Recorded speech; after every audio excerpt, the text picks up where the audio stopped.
I was just gonna come in at the very end.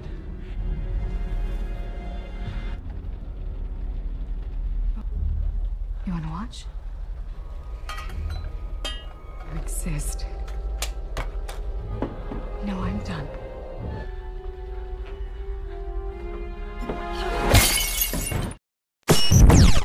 Mohon perhatian, pintu teater 1 susah dibuka.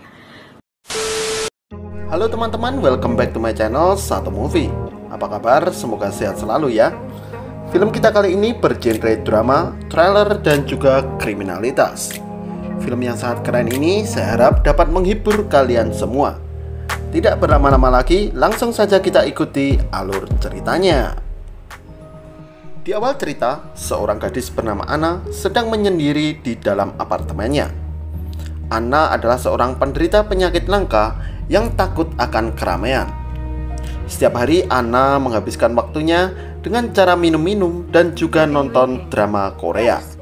Selebihnya, dia selalu memandangi tetangganya dari dalam jendela apartemennya. Something good. What's that? The Russells are very In good shape.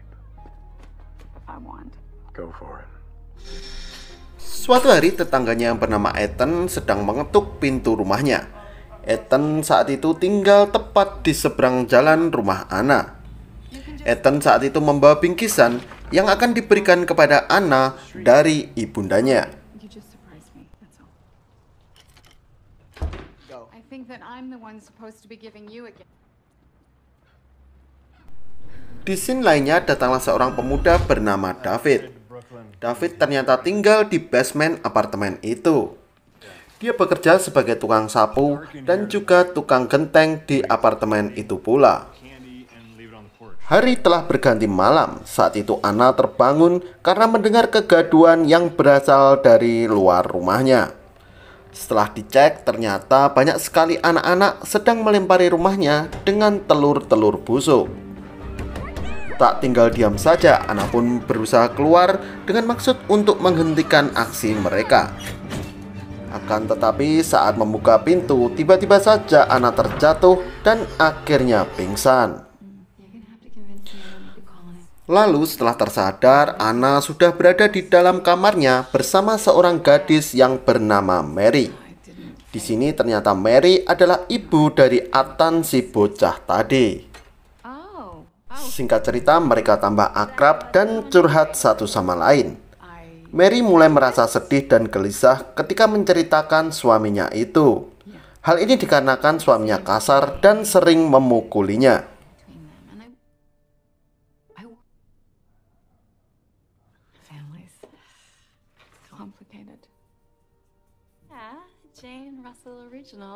Tak berselang lama, datanglah seorang pria yang bernama John. John adalah suami dari Mary dan juga ayah si Ethan. Saat itu John menanyakan perihal kedatangan Ethan dan juga Mary.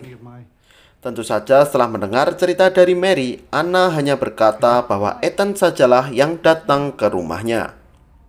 Keesokan paginya, Anna dikejutkan dengan kedatangan David yang ingin meminjam alat potong daripadanya. A guy across the street asked me. A handyman? I thought you were a singer-songwriter. Di hari yang sama, malam harinya, Anna mendengar keributan dari rumah Ethan. Lalu Anna mencoba menelpon mereka. Ethan yang kemudian menjawab telepon itu dengan suara ketakutan dan gemetaran, segera menutup telepon tersebut.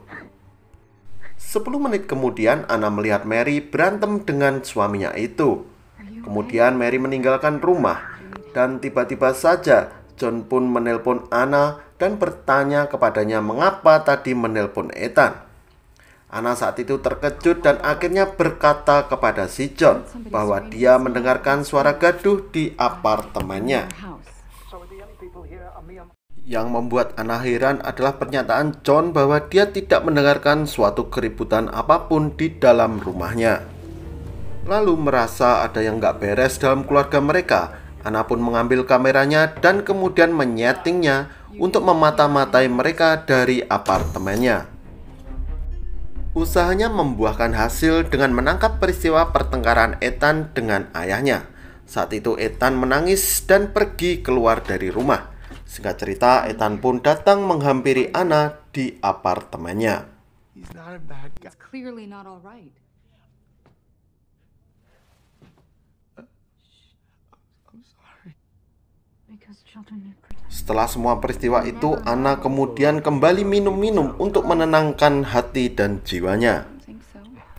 Di kemudian hari, hal menegangkan dilihat oleh Anna. Saat itu, Mary terlihat tertusuk sebuah pisau di dalam apartemennya dan meminta tolong. Akan tetapi, saat itu Anna tidak melihat siapa pelaku penusukan itu.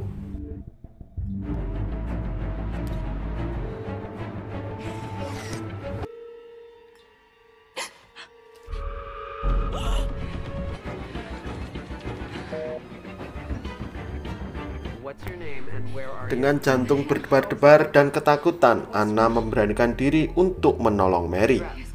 Pada saat dia membuka pintu dan menuju ke rumah Mary, hal yang tak diinginkan kembali terjadi. Dia pun jatuh dan akhirnya pingsan.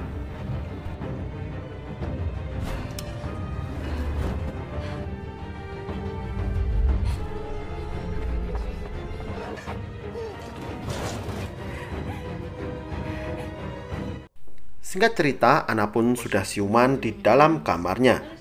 Saat itu terdapat pula para polisi dan juga si John. Anna pun diinterogasi oleh mereka untuk mengatakan apa yang terjadi. Saat Anna menjelaskan semua peristiwa yang didengarnya, John pun saat itu menampik semua omongan si Anna. John mengatakan bahwa Anna belum pernah bertemu dengan istrinya. Then where is she? Akibatnya, mereka menganggap Anna seperti orang gila. Tidak hanya itu, seorang wanita datang dan memasuki ruangan, kemudian memperkenalkan diri sebagai istri John dan juga ibu Ethan. Anna yang melihat itu kemudian shock dan meminta kepada polisi untuk mendatangkan Ethan. Setelah datang, Ethan yang diharapkan mampu berkata jujur malah mengatakan sebaliknya. Atas perbuatannya itu, Anna dianggap sebagai pendusta dan dianggap sebagai kriminal karena mengintai tetangga sebelah. Dan ini dapat dikenakan pasal atau hukuman penjara. Selanjutnya, karena merasa jengkel atas peristiwa yang terjadi, Anna mencari tahu mengenai John. Dan kemudian dia mendapati ada sesuatu yang terjadi, yaitu ada salah seorang sekretarisnya yang telah bunuh diri.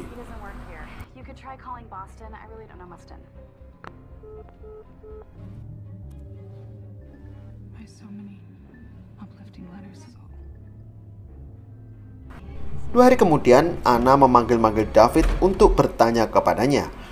Karena tak mendapat jawaban dari David, Anna pun pergi ke basement untuk mencarinya.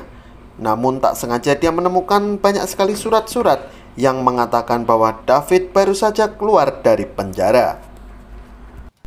Tak berselang lama, David pun datang dan memergokinya. David saat itu marah karena identitasnya telah terbongkar. No. Why did you take a stroll across the street? Why would that be, Anna? Yes. I'm supposed to be right. I was in the wrong place. Kemudian Anna kembali ke kamarnya untuk mengintai kembali keluarga Ethan. Sayang sekali saat itu tindakannya dipergoki oleh mereka. Dan kemudian Anna diancam untuk dipanggilkan polisi.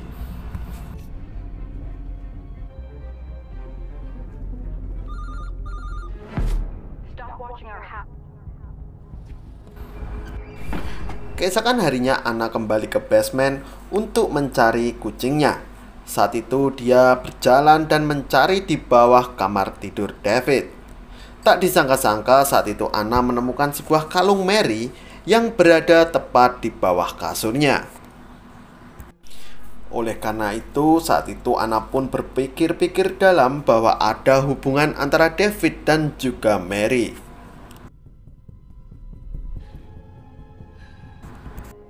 Kemudian dalam kamarnya, Anna melihat Ethan sedang berjalan keluar. Lalu Anna memanggilnya dan kemudian mereka beradu mulut. Saat itu Ethan yang hendak keluar tiba-tiba saja ditempeleng oleh si John. Dan dengan amarah pula, John pun mengancam Anna untuk tak berhubungan lagi dengan Ethan.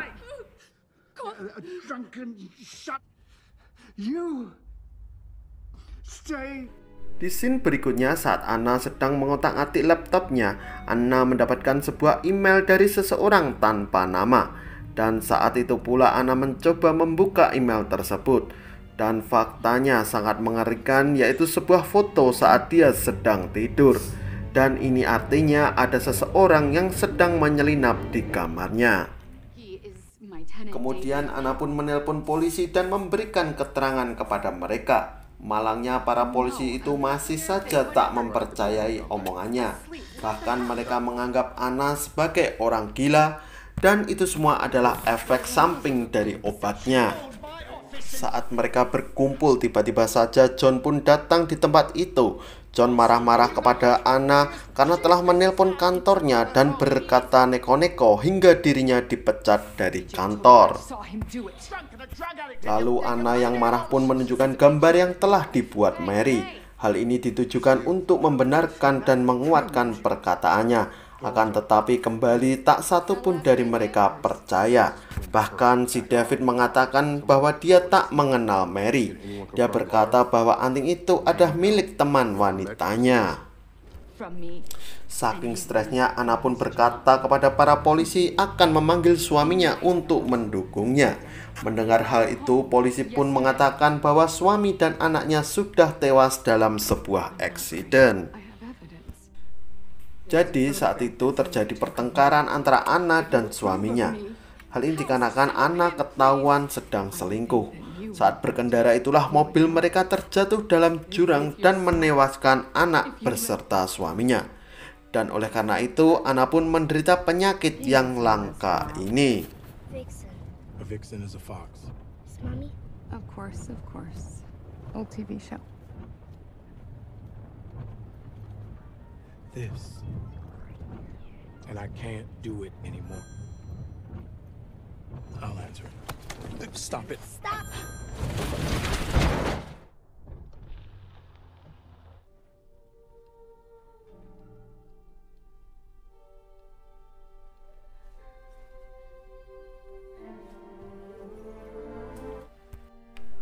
Singkat cerita, karena tak satu pun mendukungnya, Anna pun segera frustasi dan akhirnya meminta maaf kepada mereka.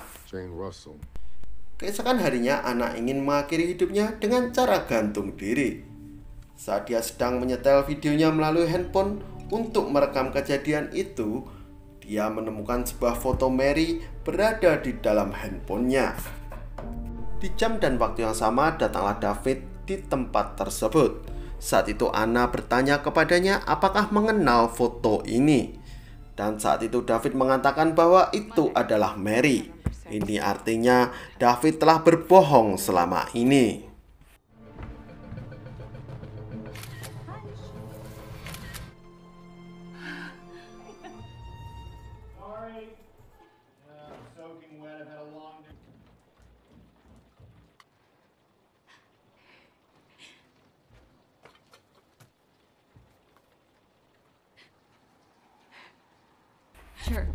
Lalu David pergi meninggalkannya.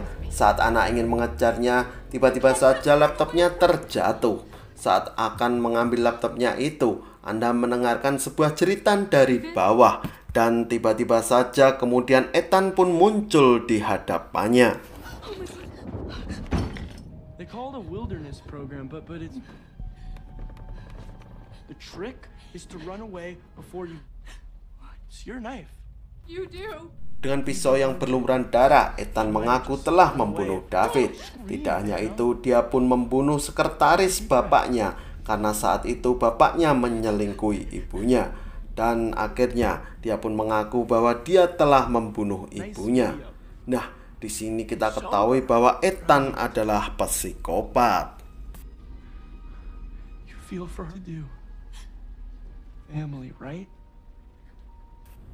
Setelah mengakui semuanya itu, Ethan pun berusaha untuk membunuh Anna. Dan dari sini terjadilah perkelahian di antara mereka. Anna saat itu harus menghindari serangan-serangan Ethan untuk bertahan hidup. Kemudian Anna pun lari menuju ke atas apartemen. Dan singkat cerita, pada saat Anna berhasil mendapat kesempatan, dia pun mendorong Ethan menuju ke sebuah atap dan akhirnya terjatuh ke bawah.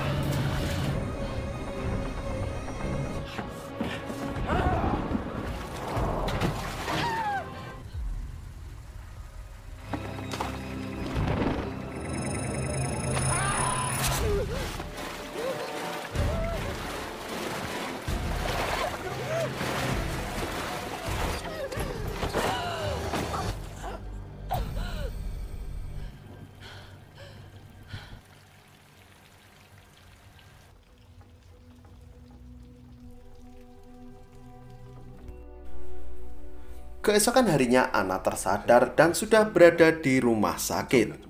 Saat itu, salah seorang polisi memberitahu dan meminta maaf kepadanya. Hal ini dikarenakan para polisi tidak percaya akan omongannya. Ditambahkan pula bahwa John pun juga ditangkap oleh mereka karena telah membantu pembunuhan. Dan dari sini, film pun tamat.